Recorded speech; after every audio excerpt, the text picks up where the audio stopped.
Educational creativity চ্যানেলে সকলকে স্বাগত। আগামীকাল সুপ্রিম কোর্টে দুটি ফাটাফাটি মামলা রয়েছে। Court number 11, honourable mister justice Sanjay Kumar, honourable mister justice K Binod Chandran. ঠিক 10টা 30 এই মামলা দুটি উঠবে। 10টা 30 থেকে 11টার মধ্যে মামলা দুটি শুনানি হয়তো কমপ্লিট হতে পারে। খুব গুরুত্বপূর্ণ দুটি মামলা। সেই মামলায় এসএসসি কোর্টের নির্দেশ মানেনি বলে কলকাতা হাইকোর্টের সিঙ্গেল বেঞ্চে এমন একটি রায় দিয়েছিল, সেই রায়কে কেন্দ্র করে একটু বাদ বিতণ্ডা হয়েছিল। তারপরেই তারা আবার সুপ্রিম কোর্টে দ্বারস্থ হয়েছে সেই মামলাকে দুটিকে কেন্দ্র করে। সেই মামলা দুটি আগামীকাল শুনানি রয়েছে। যদি মামলা দুটি অর্ডার আসে, প্রায় একাধিক পরিবর্তন আনতে হবে এসএসসি কে, কারণ একটি ভাইটাল দুটি বিষয়ে মামলা রয়েছে। তো চলুন আমরা কত নম্বর লিস্টেড মামলাটি রয়েছে এবং কখন শুনানি হতে চলেছে এবং কাদের মামলা আর কি রয়েছে ব্যাকগ্রাউন্ড পুরো বিষয়টি আমরা এই ভিডিওটি আমরা দেখে নেব। তো চলুন আমরা দেখতে থাকি। আমরা যদি 5 নম্বর সিরিয়াল চলে আসি, SLP number C49972026, West Bengal central school service commission, পিতিকা দ্বিবেদী রয়েছে, এখানে অ্যাডভোকেট রয়েছেন, ভার্সেস জাকির হোসেন অ্যান্ড ওয়ারেস মামলা। আরেকটি কানেক্টেড মামলা রয়েছে, West Bengal central school service commission, পিতিকা দ্বিবেদী, এসএলপি নাম্বার 638/2026, নূপুর ঘোষাল মামলা। তো এই দুটি মামলা খুব গুরুত্বপূর্ণ মামলা। দেখুন, প্রথম যে মামলাটি রয়েছে এজ রিল্যাক্সেশনকে কেন্দ্র করে, এই যে নূপুর ঘোষাল মামলাটি রয়েছে এটাও এজ রিল্যাক্সেশনকে কেন্দ্র করে।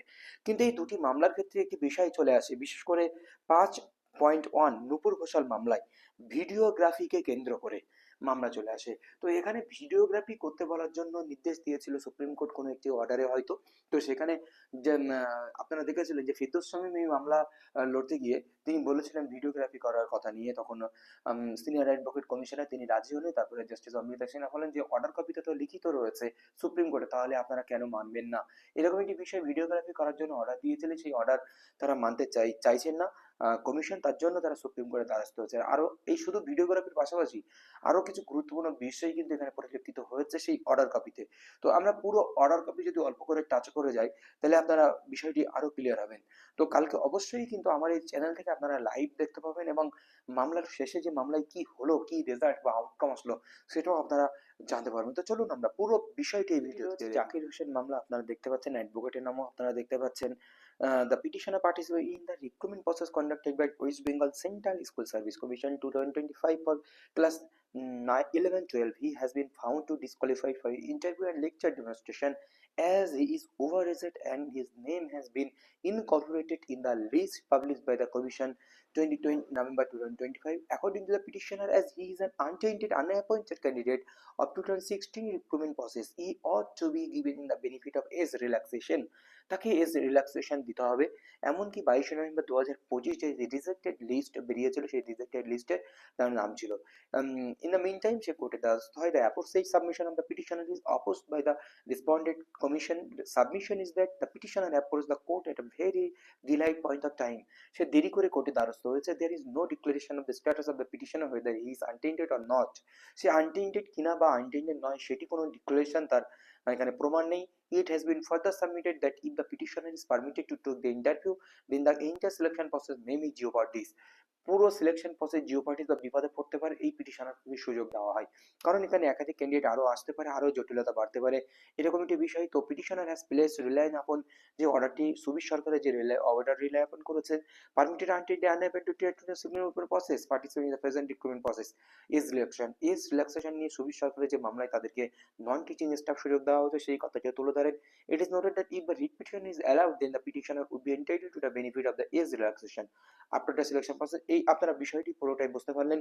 এই অনুযায়ী এই ক্যান্ডিডেটকে সুযোগ দেওয়ার কথা বলা হয়েছিল। The marks obtained by the petitioner in the interview and lecture demonstration shall not be published by the commission but will be retained in a sealed cover to be placed before the court as and when called for. তাকে interview and lecture demonstration দিতে হবে এবং তার যে নাম্বারটি রয়েছে বা lecture demonstration number তিনি যেটি পাবেন, থেকে সিল কভার করে বিফোর দ্য কোর্ট, কোর্টের নিকটে জমা দিতে হবে। পরবর্তীকালে এই মামলার উপরে তার ভাগ্য নির্ধারণ করবে। এই মামলা যদি ফলাফল যদি পিটিশনারের দিকে যায়, অবশ্যই পিটিশনার নির্দোষ সুযোগ পাবে। তার জন্য এই মামলার মার্কস কখনো প্রকাশ করা যাবে না। এটাই ছিল মূল বিষয়, কিন্তু কমিশন এটা করতে নারাজ। তো তো চলুন এটার উপরে ভিত্তি করে আরো একটি যে নূপুর ঘোষালের বিষয়কে আমরা যেখানে চলে আসি। চলুন Ghoshal the state of West Bengal Firdous Saheb এটারও মামলা আপনারা দেখতে পেলেন। The petitioner participate in the recruitment process conducted by the West Bengal central school service commission 2025 in respect of the 9, 10, 11, 12 both disqualified the interview and election of the overage and their names has been incorporated। এটা এই মামলা হলো, এখানে কিন্তু একটি গুরুত্বপূর্ণ point লাস্টে তুলে ধরা হচ্ছে। সেই পয়েন্টটি হচ্ছে ভিডিওগ্রাফি করার বিষয়টি। সেই ভিডিওগ্রাফি করার নিয়ে বেশ জটিলতা বৃদ্ধি পেয়েছিল। কারণ দেখুন এই মামলাটির গুরুত্ব এখানে ভিডিওগ্রাফি করা।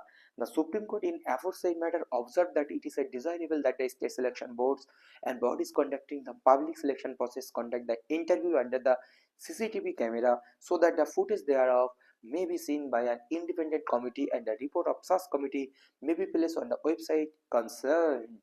State selection board and bodies conducting the public selection process conduct the interview under CCTV camera। তারা সিসিটিভি আন্ডারে এই টোটাল প্রসেসিংটা করছে so that the footage thereof may be seen by the independent committee and the report of such committee may be। কিন্তু a learned advocate for the petitioner has drawn the attention of the court to the notice for interview and vivacy aptitude test published by the West Bengal Board of Primary Education date 2nd June 2021 mentioning that the interview and vivacy aptitude test will be videography। এখানে প্রাইমারির ক্ষেত্রে West Bengal board of primary education যে recruitment process শুরু করেছে 2রা June 2024-25 একটি notification দিয়ে জানিয়েছে তারা যে interview and viva voice aptitude test যেটি নেবেন সেটি ভিডিওগ্রাফি হবে। তাহলে এসএসসির ক্ষেত্রে কেন করা যাবে না? For the purpose of the maintaining absolute fairness and transparency রাখার জন্য the process of interview and lecture demonstration consistent 20 marks the West Bengal Central School Service Commission may take a decision in line with the decision adopted by the Board of Primary Education to rule out and controversy making the entire recruitment process vulnerable frivolously litigation can also be considered। তো এখানে primary board তারা transparency বজায় রাখার জন্য বা controversy থেকে দূরে থাকার জন্য সেই সমস্যা অতিক্রান্ত করার জন্য তারা ভিডিওগ্রাফি করছে। সেখানে এখানে ওখানে তো খুব অল্প মার্কস রয়েছে 10 মার্কস, এখানে 20 মার্কস রয়েছে, তারপরেও কেন এরা ভিডিওগ্রাফি করবে না সেই প্রশ্ন নিয়েও কিন্তু তোলা হয়েছিল এবং জাস্টিস অমৃতা সিনহা এই ভিডিওগ্রাফির পক্ষে মদত দিয়েছিলেন।